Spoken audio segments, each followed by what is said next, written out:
you so much for joining us today on Enlightened Conversations. My special guest today is Laura Farchione, and Laura has been a passionate science and chemistry teacher working in the secondary school system with students for the last 16 years. Her teaching has afforded her to work with the students from a range of cultures, both here locally and internationally. Laura has a strong passion for learning and values the students on their own uniqueness.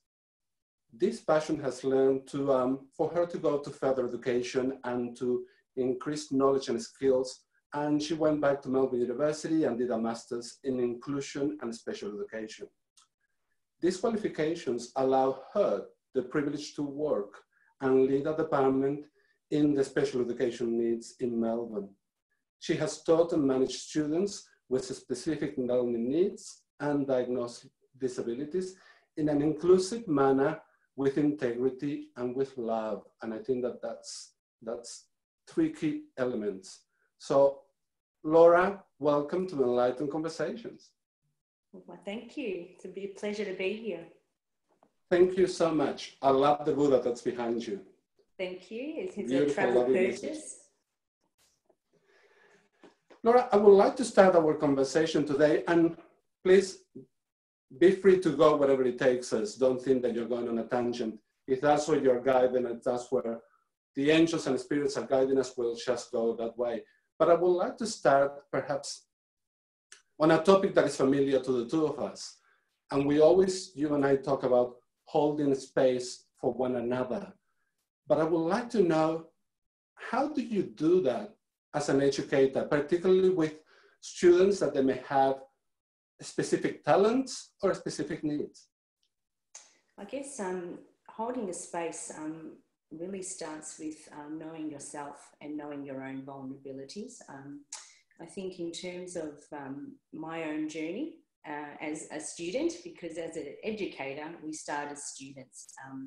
And what we learn from our experience, from the teachers and our primary teachers, even our parents and our family, is paramount. You bring that with you when you're working with students. So, I mean, for me, one of my guiding principles has always been you teach and educate students the way you wish your children were educated and looked after. And so there comes an element of taking responsibility of yourself and knowing your own wounds, your own difficulties, and meeting students with that kind of knowing and recognizing that everyone's journey to navigate that is very different.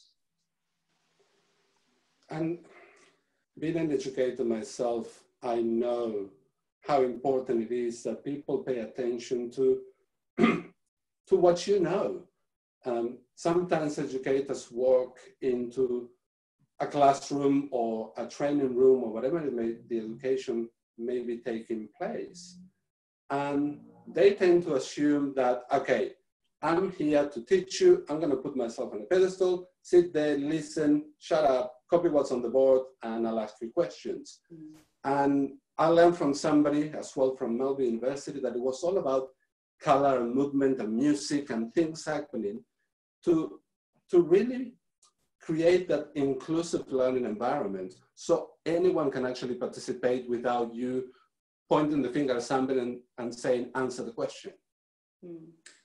For me, like if we take it purely from an educator's viewpoint as a teacher of chemistry, because that's, I guess, my first love. Chemistry, let's not shy away from the fact that it's one of the upper echelon subjects in studies of science. And so it's hard. And I struggled immensely in my journeys of VCE here in Melbourne with studying chemistry. And I taught myself at uni. Something clicked while I was studying. And I had to break it down for me to be able to learn it. And so it's actually set up a really good platform to be able to impart that knowledge to students and teaching girls, like it's not an innateness to be mathematical. So for me, I just try and make it accessible, and I do it in a non-ego way. So I don't claim to know everything, but I definitely know how to learn chemistry coming from a point where I had no clue. I had no idea what my chemistry teacher at, you know, year 12 was going on about, let alone navigating that adolescence time. It's quite challenging. And I guess my greatest inspiration was a professor I had at La Trobe University where I studied, and he now has a lecture theatre named after him because he was outstanding. And he came into our lecture room, and there was 800 people there. And I remember he walked in, and he had pieces of chalk in his right hand and a duster in his left. And I was just like, oh, here we go. Here's another know-it-all. You know, he doesn't come prepared. He's going to impart all his lovely wisdom. But I tell you, he had me by 10 minutes because he was humble, and he just filled blackboards with chalk. And, you know, I remember mitochondrial matrix formulas. And I was just blown out of my mind. And I thought, I want to be him. No ego, know my content, and make it accessible to everybody. And I think I've actually nailed that. Is that too egotistic to say? But, you know, my classrooms are inclusive. Whether you're the kid who's going to get the A+ or the kid who struggles, it's about catering and allowing that student to know they can do it and achieve their personal best. We're very much trapped into a society where everybody's aiming for these big ATAR scores and these, you know, in the 90s. And that's great if that's what your personal best is. But for students, you know, who want to have a go, who, as they navigate their maturity, will be able to cure the cancer or to work on scientific solution, I mean, they have every right to be in that classroom too. What I find fascinating, Laura, with you is that you struggle as a student with chemistry, and anyone would have thought, oh my God, you're going to shy away from chemistry the rest of your life because you struggle with it. How did you work through that emotion of thinking, well, I'm struggling, but I'm going to make myself learn this, and on top of that, I'm going to teach it in the future? What was the reasoning? What was the driving force within you that got you to do that? Well, it's interesting. Our lineage, when I say the Farchione clan or the Farchione clan, are all scientists of some degree. And that's where it resonates for me, like explaining, exploring, and knowing how. And as I started my journey, it was actually very pivotal to my exploring of my spiritual journey, because I could do it. And that there was this innate capacity, if I fed it and believed enough in it, then I could achieve whatever I set my mind to. So it was funny, I went for a run this morning, and that was one of the things that resonated really strongly, because it's about knowing self and your journey. That's the platform for how you facilitate other people's learning, because I don't proclaim to be the best chemist in the world. I'm very far from it, but I'm a good teacher.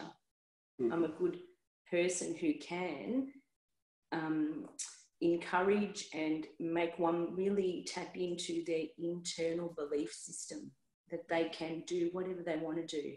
And teaching all girls predominantly, that's a very important part in where we're at right now with our universal journey.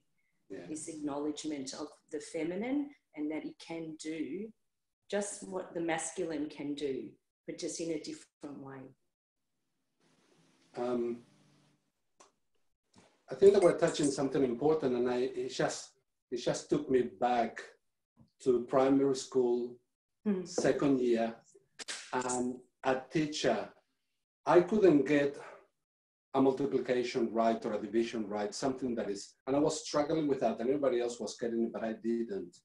And I remember clearly that she actually came over, hit me with a ruler over the head, and said to me, "You're never going to amount to anything." Mm-hmm. And I carry that, and it does not hurt anymore. It's part of a scar that I acknowledge. Mm-hmm. On the third year after that, I encountered a beautiful teacher that she coached me and she tutored me, and I remember for the rest of my life everything that she actually did for me. And when when it came to a time for me to become an educator, that's what I always cherish. I cherish both lessons because you don't want to do what the first teacher did to me with a ruler on my head. But also you need to acknowledge as people are going to have many different learning difficulties. And it doesn't make them any lesser person. It's just a different avenue of learning. It's that as educators, we need to recognize that and find out the avenue that is going to get them there. And in many cases, it's been a kind soul offering a helping hand rather than a teacher. I think it's paramount what you say. You know, I just keep thinking of, you know, the polarity I had in my classroom, you know, still in the field of chemistry, but I'll spring into something a little bit differently in a moment. But the girl who actually didn't need me, she actually didn't need me, and she got, you know, the top score in the school. She just needed the teacher who was able to answer the questions that she stumbled with. But the other student who I'm thinking of, who had no clue, like the average teacher would have said she shouldn't be doing chemistry. You know, our world says, well, she got UGs or E's or whatever the equivalent might be, she shouldn't be in that classroom. And she, just the pure work and encouragement and just having someone to say, you can do this. You know, these are the ways that you can do it, or if this is what your difficulties are, this is what you should try, and just giving them the nurturing space to have a go and that it be safe to have a go. She didn't get 90s, but she got her personal best, and you can't ask for anything more. And I think in terms of education, we're so replicating this drive for you know, billboards and, you know, banners to put in front of our school, but it's those kids that get the 60s out of, you know, in our system here in Victoria, where we're scored, you know, out of 100, the kid that gets the 60, there's so much celebration in that, as well as the girl who does get in the 90s or the boy who gets in the 90s. They're equal because the measure for that child's starting point is very different. Yes. So, you know, and I work in a school where, you know, it is an inclusive school, but we use that word in a political correctness. But, you know, within that space, there are teachers who would say, well, that kid shouldn't be in my classroom. And, you know, I've sat with that and, you know, I've thought, yeah, I don't want that kid in my classroom where, oh, they're going to drag my average down, you know. But then as you start to work, you realise, wow, you're actually working through not the fact that they can't do the chemical equation and the process, but it's so much deeper. It's that ingrained, what you tapped into, that I can't do this, I'm not good enough, like, who am I kidding? That whole, the wounding that, you know, as from a soul perspective, it's come from eons, you know, not even maybe from this lifetime. So as an educator, you sit in a very important role. Like, when I was in Kenya, we talked lots about the whole idea that it takes a village to raise a person. And being from Italian background, like Raul yourself, you would know that you didn't only just have your mum and your dad. You had your grandma, you had your aunt, you had your cousins. It was a big network. And that's what I think the gap is with our children. You know, they've got the nuclear family, or they may have a very unique setup with their family, being, you know, separated, and they have another partner in the house or whatever it might be. And we're not judging that, but it has impact because they don't have access to that community. And in effect, the school then becomes the community. So the role of teacher has evolved immensely. And that's why we have burnout rate, because, you know, it's much more complex than just teaching the chemistry in the classroom. And that's not even delving into, you know, the complexities of social, emotional, or the child who's got the learning needs. Yes. I was just thinking back at my years at Victoria University here in Melbourne, where we'll have an open day. And I was part of the faculty of business and hospitality. But on the open day, I was representing the TAFE division of the faculty, and there was 2 or 3 other teachers representing the higher education faculty. And I remember parents and students were queuing truly, I don't know, 200-300 meters to get to that table of the higher education. And I thought, what am I doing wrong here? There's something that I'm not clicking on. And I remember going into the queue and talking to the parents and saying, do you know that there's different pathways to actually get to your university degree? And here we got the perfect framework to do that. Because if you go into a university degree first year and you drop out after the first semester, you are just a university dropout. But if you come through the TAFE division, semester 1, you get a certificate 3, semester 2, you get a certificate 4, in another 6 months, you get a diploma. And after that, you can articulate into the second half of first year in university. Well, I started talking and parents started queuing because you're showing an alternative. And it is true. There's an statistics that it said there's about 27,000 students Australia-wide that they get into the first year of university, but they drop out in semester 1. So we're holding a university degree as something unimaginable that not many people can actually get, when you can actually get it, but perhaps on a different pathway. And perhaps getting a qualification along the line that it actually denotes to a potential employer that you are capable of starting something and finishing something rather than being a dropout. And it's an alternative that is not only real from an educational point of view, but it's real from a soul point of view. Why do we need to diminish a certificate 3 in comparison to a university degree when you can actually get both? Oh, I think what you're saying is it's right on, because we're talking here about dropping the ego. Yes.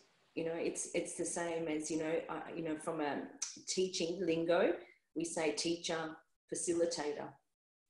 Yes. You know, some teachers talk about, no, I'm the teacher, and there's so much, attached to that. Whereas, yes, we teach, that's our craft. That's our craft. And what happens if you've mastered your craft, then you facilitate growth. And that's where, I guess, in my role in Victoria, we have the Victorian Certificate of Applied Learning, VCAP, which pathways us beautifully into the TAFE system. And that's one of my favourite aspects of working in the area of special ed. Because we see that kids who are not your average, not because, they're not capable, they just learn different. They've had a different history, different experiences at primary school, and they're a bit behind.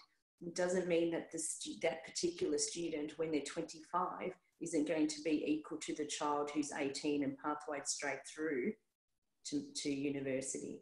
I think. But it also, sorry, Laura, it also gives them an opportunity to achieve. Yeah, agreed. In 6 months, you get a sense, I got a certificate 3, I achieved that. That a university degree doesn't give you that. And I'm all for, people ask me what I used to do, or at the time when I was a teacher, they asked me what I do. And my answer was always, I help people learn. I never called myself a teacher. Not even at Victoria University or Melbourne University, when I was what they call lecturer. No, in a classroom you come in and I will have beach volleyballs jumping around in a lecture theater. And that's my way of saying, you know what, I'm in this with you. And I invest my skills, my knowledge, but above all, what I give you is my soul. And when you connect at that level, there's nothing better. Yeah.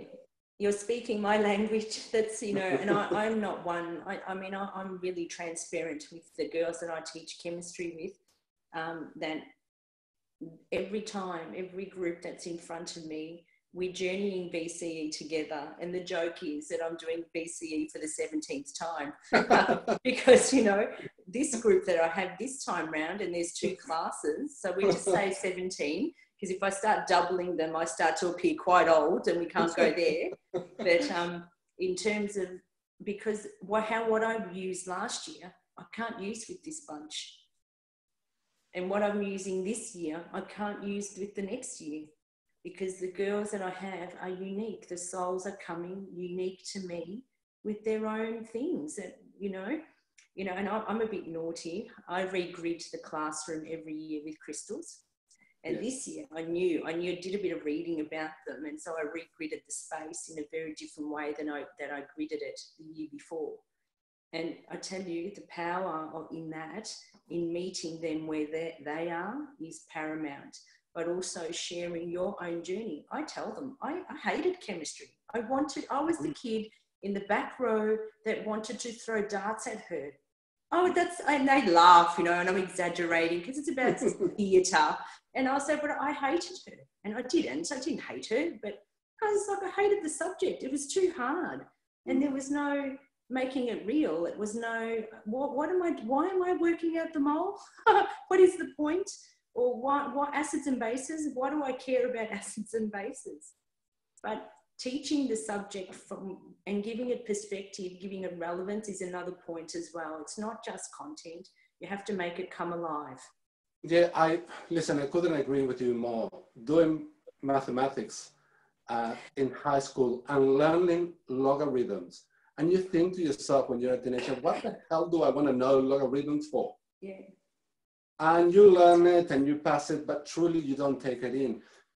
Little did I know that in my third degree in a master's, I actually needed to do all my research. And I thought, okay, fine, you collect all the data, you put it through a computer and it spits it out. Well, no. My supervisor said, sorry, Raul, but you know what? We need to find out what do we need to create, and we need to create a rubrics. And in order to do that, you need to have clear logarithms, and it's going to be able to measure that. Then, and only then, I'll let you put it through the computer. Ah, there you go. You just never know. I remember sitting down with him Saturdays and Sundays.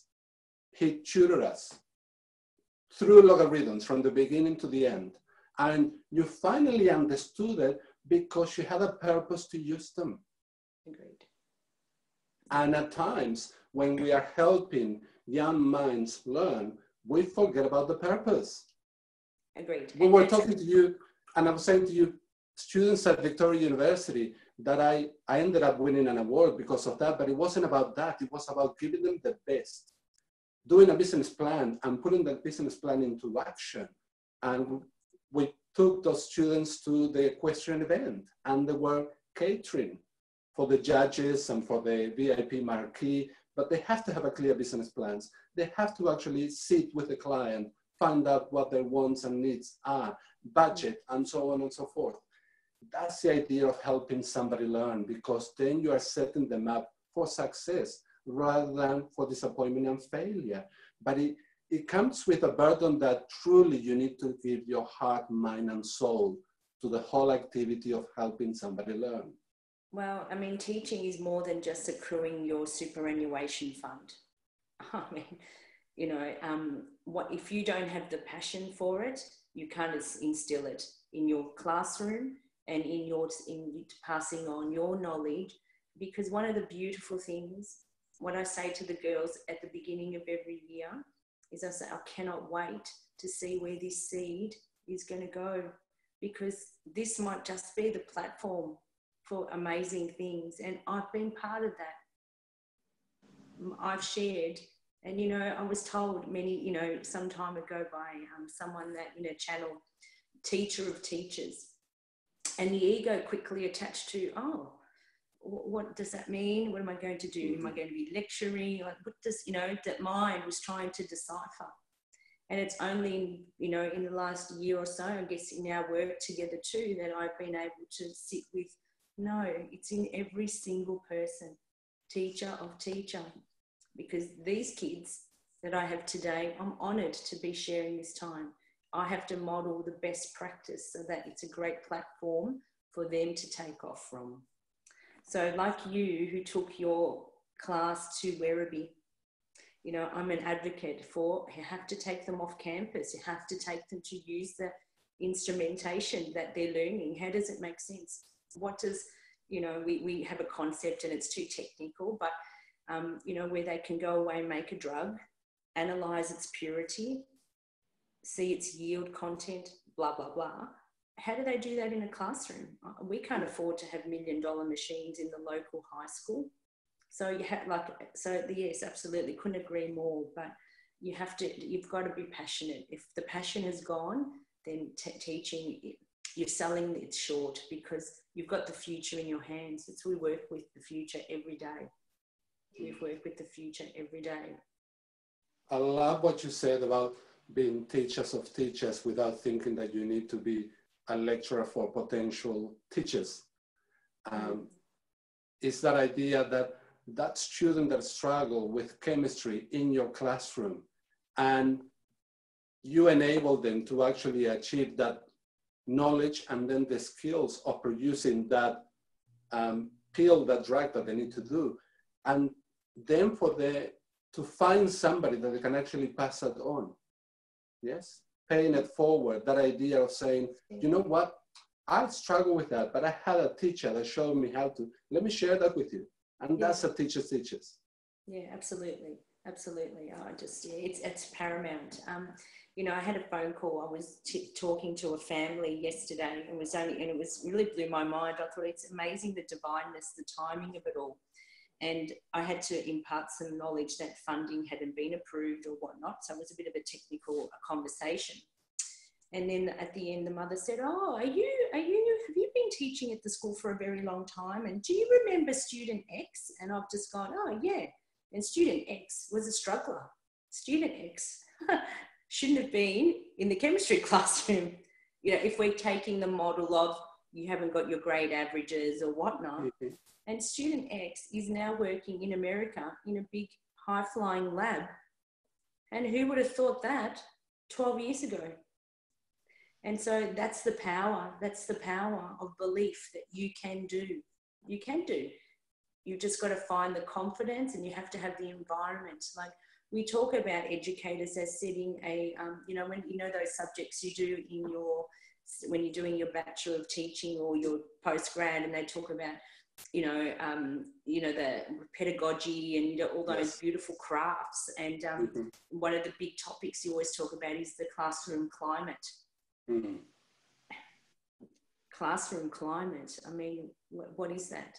Acceptance, recognize divinity in all, and that they're all coming at it with a whole baggage. Like girls don't come into room 28 just as the girl in the uniform. They come into room 28, which is my classroom room, with their issues from that night before, from the family crap that they've gone through, the boyfriend issues, the girlfriend issues, I've had friendship, but creating a climate where they are safe to be, it's very important. Laura, I want to touch on something that you said before, because perhaps educators out there, I hope that they will be listening or watching this episode of Enlightened Conversations. And you were talking about using crystals to create a grid in your classroom in order to give that sense, I'm creating a space that I will be holding this for you, so it's the best environment for you to learn. Mm-hmm. How do you do that? Oh, I just, with this particular group, their learning is, I guess, if they're watching, I don't mean this in any harm, but they need some guidance around attention and focus and belief. And so I've looked at getting some crystals in relation to some universal crystals to help that. So orange calcite, for example, for learning and knowing.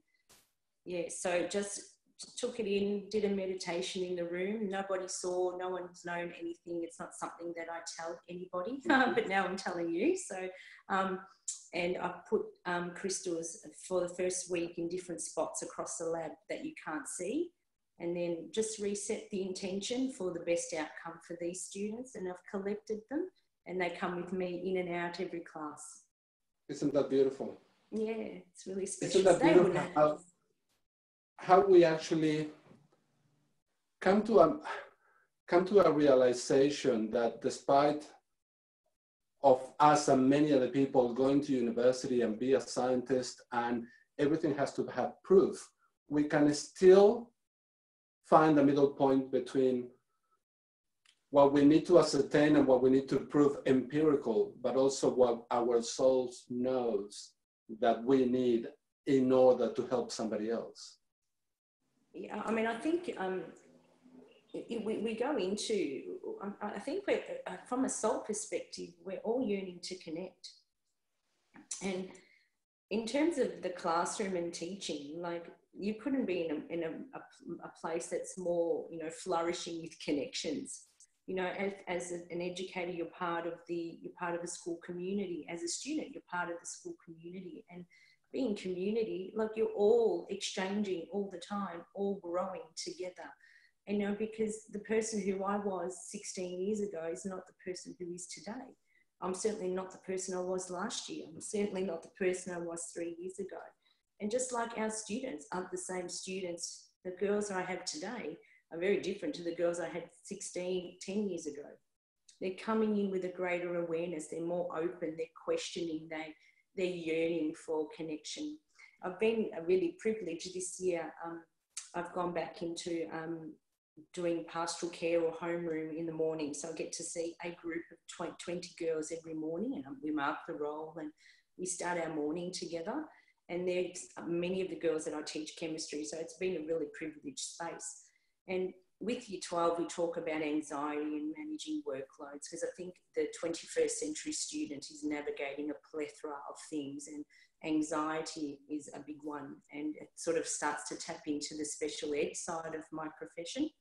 And one of the things that I find absolutely paramount is students actually have to stop and get into their heart space. I think we don't do it enough, where, you know, it goes back to what we were talking about a little bit earlier. You know, they're being benchmarked, they're being tested, they're being all of these things, driving for better and better and better, rather than just sitting with this moment. This is me right now. This is me connecting with your heartbeat. This is it. And it's from this moment here that we create. And I've been doing that with them every morning. And the other day, I had to go to a meeting, so I wasn't in homeroom. Well, they were absolutely like angry with me that I hadn't been there that morning to get them going with that. And it sort of spoke volumes. I thought, my God, they're yearning to connect in. They're part of this big community. They know their teachers care about them. Most of them are very privileged and come from families that actually care about them. But this is the need. They want to connect in. So that climate, regridding, setting the intention, it's all part of this getting inside here, setting the intention and creating a great environment to learn, to do and create from that point in time. Does that make any sense? It does, because it just brought me to something that happened to me during the weekend, and you were talking about divine timing and how things actually tend to align for you to do things in a different way, or perhaps to realize that you need to actually go back to the heart space. Yeah. And from there, you're going to be able to emanate that energy that everybody needs. I had the opportunity, my publisher, Christy Lyons, gifted, well, she was gifting one ticket away, and then she said, well, why don't you take Wayne? And she gave us 2 tickets to go to the Real Fest. And the Real Fest is just, it was 3 hours by a facilitator by the name of Emily Paulo. And she puts you in different groups and she splits you around. And it's about that, dropping back to your heart space and connecting with one another. Yeah. Asking people questions that perhaps they wouldn't have answered in any other environment, but they felt secure to step up and to open up. And I get the goosebumps because everything that happened on that day, people were just not only stepping out, opening that door and getting out, but stepping up to a platform that they never thought that it was possible. And I remember one of my groups, a lady that she's an actor. I won't say the surname, but her name is Leanne. And she was talking to me saying, you know what, I've been dealing with directors, that they're bullies and that they push you to do things. And I just get on with all of that. And then when I'm on stage, I just get on with the part that I need to play, and I bring everything out of that part. And I said to her, why don't you turn the table and become a director yourself? So you'll become the actus erectus, somebody that truly understands what it's like to be pushed in order to fulfill that part, but without being a bully. And she started crying, and I said, don't cry. And she said to me, Raul, you gave me something that I never thought possible, and I'm gonna pursue that. And by being the world real, by acknowledging all your faults, by acknowledging things that you need to improve upon, you open up the floodgates for other people to say, I'm not alone. And in a special education for you is important. Well, I think you're just tapping back into what we said at the beginning of this conversation. You, as an educator, teacher, facilitator, whatever word you want to use, human being, let's get even back to the basic. You navigate every day with your own soul vulnerabilities. And if you're not in touch with that, you don't have the courage to tap in and work through that. There is no authenticity in the meeting of another, holding the space for another, whether that be to learn, whether that be to listen to the family who's in crisis and is crying and can't make heads or tails of how to help this child, to the child who recognises that they're actually probably never going to be able to read that book because they can't get through the first 2 lines. The kid who comes and sees you frantically at lunchtime because they've got to test the next lesson, and they wouldn't have a clue on how to even transpose numbers into a formula. So if you don't know your own vulnerability, I think there's something to be said about how you hold the space for another without judgment, you know, like in terms of, I'm not saying because I've navigated or you've navigated the space, it makes me any better than the next person. It just gives you a different insight. You're seeing every individual from a very unconditional and very accepting viewpoint, that's where they are in their journey. And maybe you can impart something, just like you did for this lady, where you just probed her a little bit and she cried because she knew that as her truth. You just allowed permission for her to feel that truth. Does that make sense? I'm not sure if that's well, it does make sense, because it's about, as an educator, as a person, creating and facilitating an environment where somebody else is feeling that the environment is holding their space for them to step in and step up and being vulnerable, but also accepting whatever is happening that way, without shame, without feeling like you're judging me. And that's what happened that last Saturday, but it's what happened with your students. They come to you running because they know that you're going to hold the space, without saying, well, you know what, I told you to go back and study, you idiot. And that helps nobody. The idea that they know that perhaps you struggle with learning chemistry and now you're teaching it. So just by that statement, you are saying to anybody, if I can do it, so can you. It's just, it may take you a little longer, but don't worry. Don't worry about Speedy Gonzalez next to you that is just passing everything with A+. It's not about them, it's about you. Learn it at your own pace. And then you're going to be able to say, I've done it. I conquered it. And I guess that also allows them then to get out of their ego and get into themselves, about connecting in. This is my capacity. This is my journey. And it's different to Speedy Gonzalez, and it's different to the girl who struggles even worse than me. This is me, and there's no comparison. So, and that goes to even with families, when you're working with families and holding their space, you know, in a special ed arena, where they come at it from, either they're grieving, you know, and they had the diagnosis 8 years ago, but the grief doesn't get any easier 8 years later. You know, when this child still won't speak to the adult in the classroom, or, you know, their child hasn't moved or progressed beyond grade 3. I mean, you know, they're huge, huge things to navigate when, you know, even as parents, they're comparing themselves to the parents in the street, or, you know, the other families that they know in the year level, or you know, their family, their own family members who have children, and, you know, my child's not like, you know, their cousin X,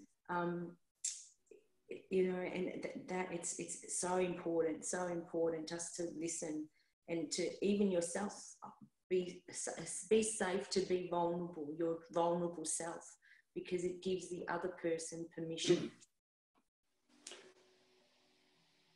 Laura, have you had any students, and I'm sure that you probably have, without naming names, but just a situation that came to you perhaps looking for a spiritual outlet, talked about something spiritual that they wouldn't talk about it in class, but because of the way that you hold space for them to learn, they feel that they have the opportunity to approach you and to talk about that.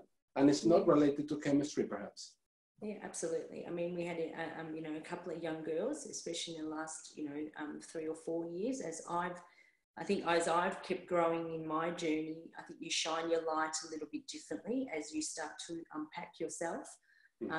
And I had one particular young girl who just gravitated. And one day she came in to my office and she said to me, "Oh, I think you might need this crystal." And it was, you know, a black onyx. And I went, "Oh my God, what's she picking up?" You know, "Oh my God, who's this child?" Anyway, and that was the linking point. And so I said, "Oh, why did you think this?" And and obviously I knew her story. Yes. I knew her story, and it was a very complex, dark story. And I thought, isn't it interesting that you're resonating with this stone, and that's your avenue in with me? Yes. So I used to hold the space for her because I knew she was a talented artist, and she used to draw. She used to draw fallen angels for me, or she used to do whatever. It didn't matter, but that was her way to speak to me. And I'm sure she was doing that at home with her own family, but she needed to be doing that at home, at school as well, because that was her home away from home. That was her safe place. And so that was a real honour to be holding the space for her in that way. I mean, and then there's, you know, other students who you hold the space with, you know, they might not identify, well, she obviously used the crystal to identify with me, but there's other students who identify based on culture, based on ethnicity, yes. You know, even based on what I wear to work, fashion, or whatever it might be, because, you know, girls are linking in with so many different things. Music, you know, like when, so yeah, absolutely. And they do, and you end up, you know, the role of the teacher, I said earlier, has changed so much. You've gone from educator, facilitator to counsellor to parent to, you know, and a whole range of, you know, psychologist to whatever, but you're honouring the space of that child and meeting them where they are. My catchphrase all the time is to remind ourselves that we are a soul living a human experience. Yeah. And when we allow our soul to step up, that's the greatest connection. And then you utilize your knowledge and skills to help that person blossom. And that's, I got beautiful roses here from the garden. And the idea that a flower doesn't really compete, it just blossoms whenever the flower is ready. There's some that are on a bud and there's some that are fully open. And as an educator and a facilitator of education, that's truly what you're doing, helping somebody blossom in their own time. I had, it's beautiful. It's a beautiful analogy. I had a young girl just 2 weeks ago. She had a really sad story, and she is no longer at the school where I work. And she's had some chaotic times, navigating some tough times, which I won't say what are, but they were, just in case. And she said to me, because of our relationship, she used to come and see me when she was at school, and she would sit and we'd have lunch, and she would talk and I would hold the space. And during this crisis point in the last couple of months, when I saw her 2 weeks ago, she said, "They call me Farch." And she said, "I needed my Farch." And it wasn't about anything, because I don't say anything. I just hold the space for her. And she is blossomed. Like she's that rose that you have near you there. She's blossomed in her own time, and people wiped her off, and, gave her, you know, little regard, but she's now blossomed, and I actually can't wait to see what she does with her life. And that's the sacredness of the job. It's the real sacredness that you meet every child unconditionally, and even the naughty ones, even the pains in the bum, you meet them, and you don't know when where they're going to go, and they take a little bit of you each time. Something beautiful happened to me. I was boarding a plane, and my job actually afforded me the idea that I always wanted to travel the world, helping people learn. But this just blew my mind. I was boarding a plane from Venice to Brussels.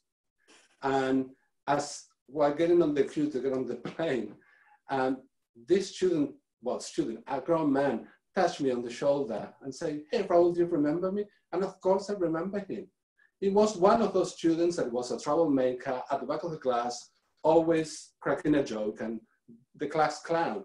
And I remember helping another teacher saying, "What do you spend time with this guy? He's sort of like concentrate on somebody else in your class," but he had something special.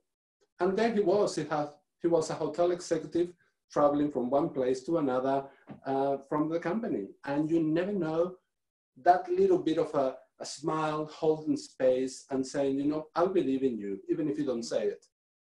You're believing in them and you're giving them the space to grow. And it was beautiful to actually see that.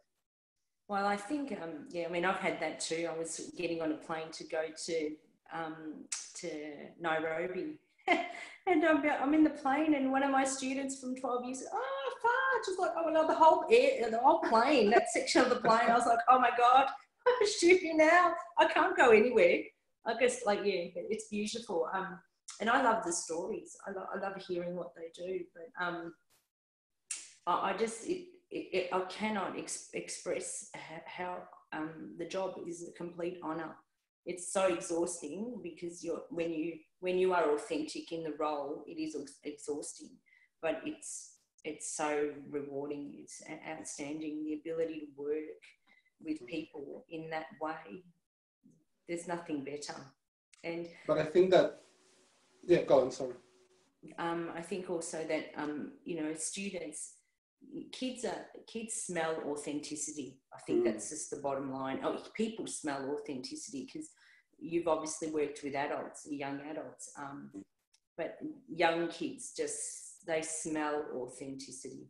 They feel energy. They feel it. These guys it's just completely different. The way students that I work with now that are coming in as 12, 13-year-olds to 16 years ago, there's something else. Like whether we're working with the indigos, whatever we're working with, they're very different, and they know the teachers, the adults in their life that are on their page.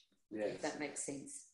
Oh, totally. I just hope that the indigo children, the rainbow children, I will call them, that are going to make the necessary changes for, in the not too distant future, for universities to really place as part of their curriculum, meditation, the ability to actually drop down to the heart space and put you in a sense that you can actually tackle whatever learning it is that is coming your way, whether it's easy or whether it's difficult.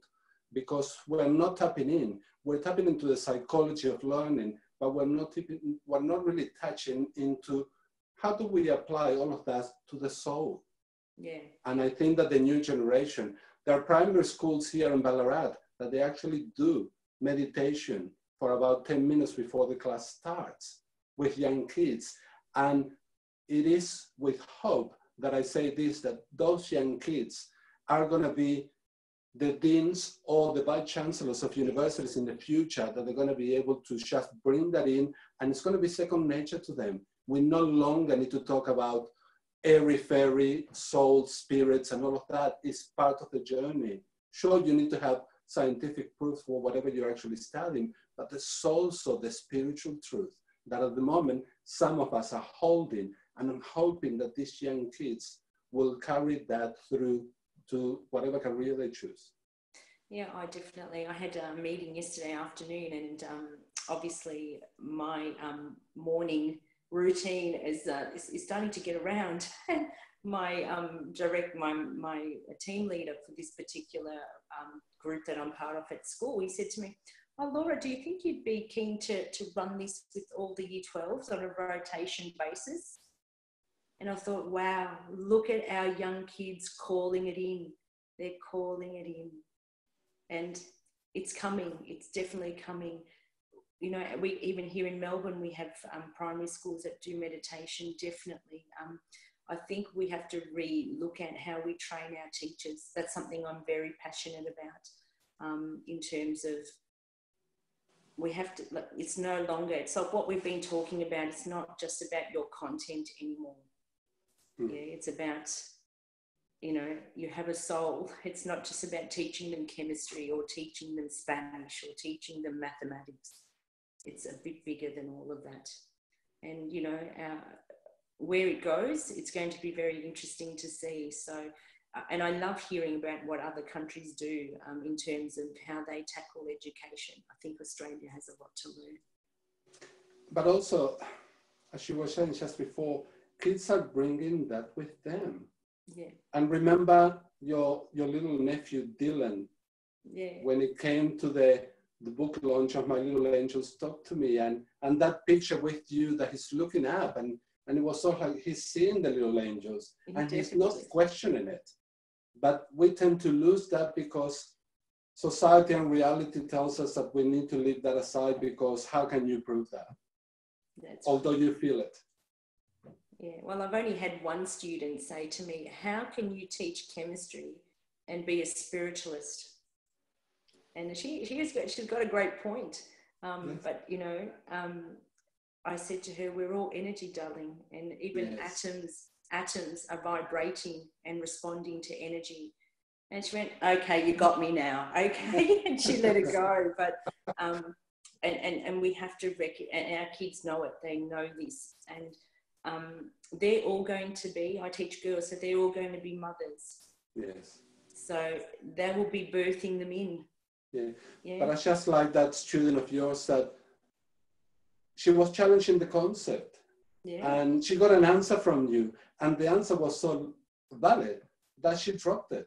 But that answer, she's going to carry that for the rest of her life, into motherhood, into whatever she does, because she realizes, okay, sure, you got me. But it wasn't about, it's probably teenage talk. It wasn't about you getting to her. It was about you showing that everything correlates, mind, body, soul.